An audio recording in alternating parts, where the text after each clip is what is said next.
Imagine this. You're 32 and you're stuck scrubbing kaiju guts for a paycheck, watching your childhood bestie become a legend. And then on one random Tuesday, a random kaiju just slides its way into your body and turns you into the ultimate monster. Kafka Hibino didn't just join the Defense Force. He became Kaiju number 8. Season 1 is 12 episodes of pure, I became the thing that I swore to destroy energy. And today we're breaking down every insane twist, every gut punch moment, and why this underdog story hits harder than looking at your phone and seeing that your flight got canceled because you booked with Spirit Airlines. So grab a snack, kick back, and let's just get into it. I'm just gonna jump into a quick recap here.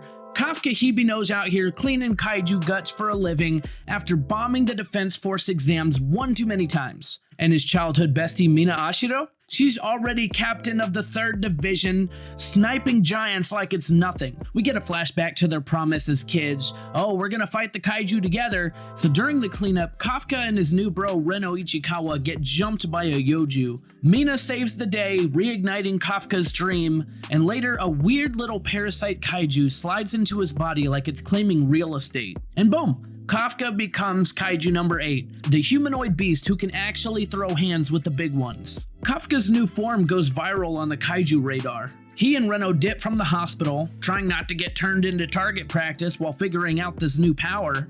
Kafka accidentally becomes the kaiju who defeats kaiju in a clutch moment. And shortly after, we get the news that the age limit was raised to become a member of the Defense Force. Bet. So Kafka and Reno link up for the Defense Force tryouts, and that's when we get introduced to Kikuru Shinomiya, the prodigy rich girl who's built different and low-key terrifying. Physical tests, combat drills, and Kafka holding back his secret power while still flexing cleanup crew knowledge. But Kikuru is already starting to notice that something's a little bit sus about our boy. But out of nowhere, we get introduced to Kaiju number 9, and the threat pops off with insane power levels. And Kafka has to decide when and if to transform without blowing his cover. The show just started and we're testing everyone's limits, and it shows why the Defense Force really doesn't play around. But Kafka saves the day, and shortly after, the results drop for the Defense Force tryouts. Kafka and Reno somehow slide into the 3rd Division as new recruits. Kafka is trying to live the dream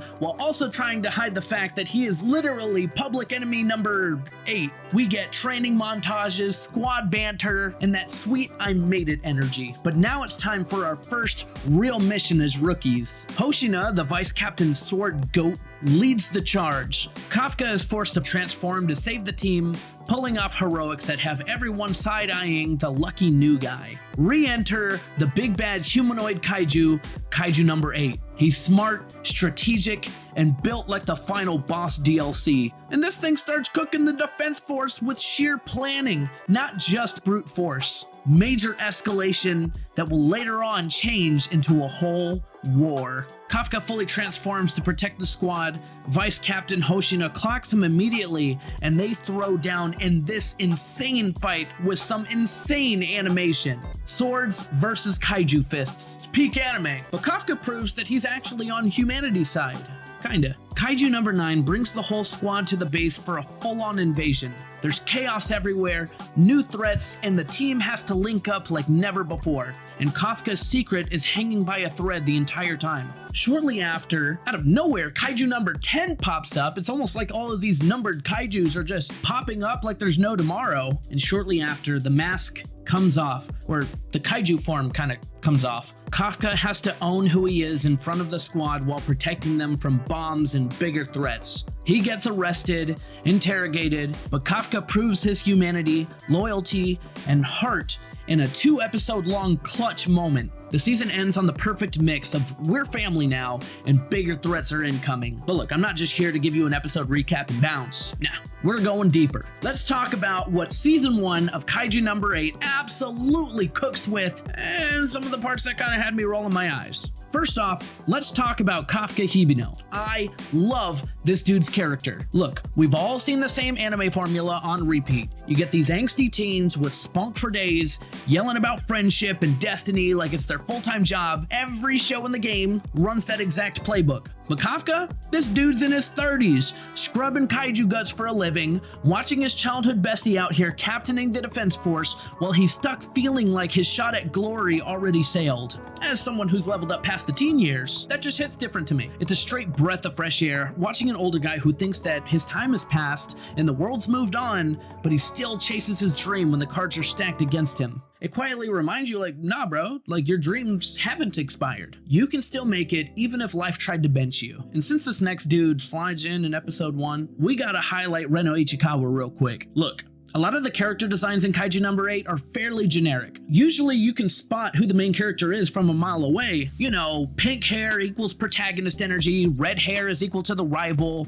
blue hair is this mysterious edgelord. Classic anime bingo. But here, most of the cast looks like they could have come straight out of a stock photo app. Normal hair, normal faces, yet they're still burned into my brain. Reno especially, it straight up proves that character design isn't everything. And you can skip the neon rainbow glow up and still make someone insanely memorable if they're actually well written, or at least they're relatable as a character. Give me a dude I can relate to, someone that I can low-key aspire to be, over just slapping some hot pink hair on a character and calling it a day. Don't just hope that the visual chaos makes me care. Well-crafted personalities hits harder than a wild character design ever could. And I know that I gotta say this in every single video, but in this case it's still true. The comedy in this show is straight heat. I love the faces that every character pulls, especially Kafka. Bro's the main character, so of course he's carrying the meme energy, but the whole cast is out here serving comedy gold with those exaggerated expressions. For a show about giant monsters, leveling cities, and wrecking lives, it still carves out serious time for laughs. And most of those moments don't feel forced at all, they just hit naturally. And yeah, there's a couple of times where people are bloodied up mid-battle and someone drops a quick joke like, alright, maybe not the best timing, but overall, it lands perfectly every time. And it's that perfect balance of we're fighting for survival and let's laugh so we don't cry that makes the serious stuff hit even harder. For the most part, the numbered kaiju are cooking with gas. Kaiju number 8's design is already iconic. You see that silhouette on the cover and you just know. Straight main character energy in monster form. Kaiju number 9 though? Man's got this cold, blank face intimidation that sneaks up on you. Nothing flashy at first, but when he flips the switch and flashes those creepy teeth with that dead-eyed stare, it's unsettling in the best way. Later on, we get that quick flashback on Kaiju number 2, and bro is menacing too. Built like a final boss who doesn't need to flex to scare you. The smaller Yonju can feel a little generic, sure, but they're still serviceable and get the job done. And look, we can't talk designs unless we talk about the absolute Godzilla ripoffs that we're seeing. The show's not even subtle about it, and you know what? I'm here for it. Ooh, and the soundtrack? Ooh. Oh, this is a chef's kiss. The lighter moments hit with that smooth jazz, the saxophone that keeps you locked in like you're chilling in a late night anime cafe, and then the action drops and the score goes full orchestral menace and it pulls you straight into the fight. That being said, towards the end of Kaiju number 10 showing up, my sister and I both looked at each other like, wait a minute, that music is straight up a Godzilla homage. Now, it's not a one-to-one copy, but it's close enough that we both chuckled about it. Like, we see it. But now let's talk about the pacing. This season is only 12 episodes long, and Kaiju number 8 absolutely knows how to tell a story without wasting a single second. It puts the pedal down and keeps that truck speeding the whole way, and I'm fully here for it. No long, dragged-out flashbacks or characters staring off into the distance, reminiscing for 3 whole minutes. It's always time for the next arc. Basically 4 big, important events, each one wrapped up in about 3 episodes, and every single one of them stays interesting. I never once felt bored across all 12 episodes. Not a single episode had me thinking like, alright, you know, we could have skipped this one.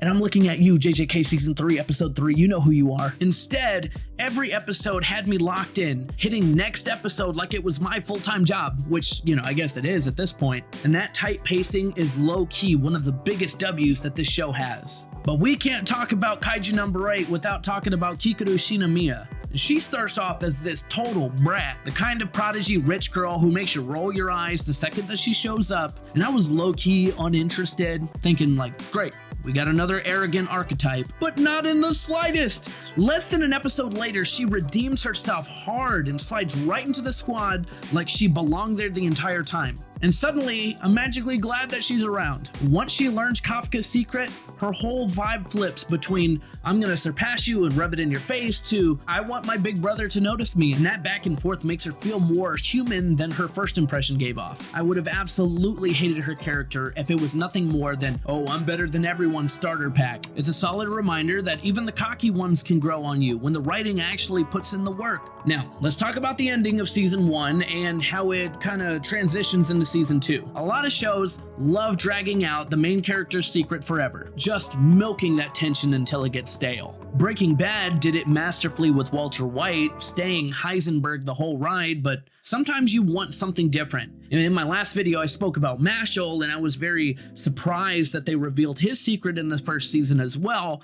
and I just love that in a story. Kaiju number 8 flips the script early, and I'm so here for it. Instead, the whole story being, I'm Kaiju number 8, but shh, don't tell anyone. They pull the trigger and let the secret breathe. It's always a breath of fresh air to me. And now the sky's the limit. No more hiding in the shadows, just pure what happens next energy heading into season 2. And that final fight between General Shinomiya and Kafka? Absolute cinema. Kafka's out here proving his humanity and innocence in one of the best animated battles of the season. The animation absolutely cooked. So hard, in fact, that I replayed multiple sections in this final fight several times. I was fully invested in the characters, the stakes, and every single frame. It's the kind of fight that leaves you hyped for whatever comes next. Oh, you know what? I almost forgot to shout this man out. Vice Captain of the 3rd Division, Hoshina. But he's low-key one of my favorite parts of the first season. This guy has clear limits on what he can do, and pretty much nobody wanted him on the squad except for Captain Mina, who saw something in him early. While everyone else is out here swinging these massive weapons and blasting kaiju with powers, Hoshina's running in with tiny knives against small fry, and 10 times out of 10, you already know that those little gremlins are getting diced. No plot armor, just pure skill. And what I really love is how he bounces between total comedian, cracking jokes and messing with the rookies, to a straight killer with those cold eyes and some of the cleanest, most beautiful swordsmanship that I've seen in an anime in a very long time. One second he's laughing, the next he's moving like a blender made of death. And it's that mix of chill, older bro energy and quiet menace that makes him feel so real and so fun to watch. Hoshina might not have the flashiest powers, but he steals every scene that he's in. But there's one thing that actually really did bug me about season 1. There's this one scene where these two randos just pop up in the middle of the fight between Kaiju number 8 and Kaiju number 9. Kaiju number 9 is literally about to get cooked. He has zero answer for how strong Kafka is in that moment. And then these no-name soldiers show up. Kafka gets distracted for like 2 seconds, and then boom, number 9 slips away. And that single distraction basically carries the rest of the entire show. And look, I get it. The author needed Kaiju number 9 to survive, so I'm sure that he would have found some other way for Kaiju number 9 to escape, but to me, it still felt a little cheap. It kept just scratching at the back of my head like, bro, if those two guys just minded their business for 10 more seconds, the whole story changes and we all go home happy. It's the one plot convenience that stood out to me in an otherwise tight season 1. Everything else hit, but that one little moment just made me go like, really? But now it's time for the final verdict. Real talk, I don't really have much negative to say about season 1 of Kaiju number 8. The characters carry hard. The whole thing feels like a fresh breeze after so many samey shonen drops. The sound design slaps. The fights are straight adrenaline, and the animation cooks when it needs to, and that breakneck pacing keeps you glued without a single boring episode. Yeah, but I had the one minor gripe with the two random soldiers popping up like plot convenience ninjas, and it did bug me a little, but it's such a small thing that it barely dents the rest of the season, and it really doesn't take away from how solid the core story and characters are. So with all that being said, I can confidently say that season 1 of Kaiju number 8 is a stellar, 9.5 out of 10. And if you're on the fence about it, just watch it. This is exactly the kind of show that reminds us why we all love anime. But yeah, I think that's everything that I got for you guys today. And if you haven't seen any of my previous videos in the Cave Dive series, feel free to hit the link and check it out. But don't forget to like and subscribe, and I will see you in the next video. You still here?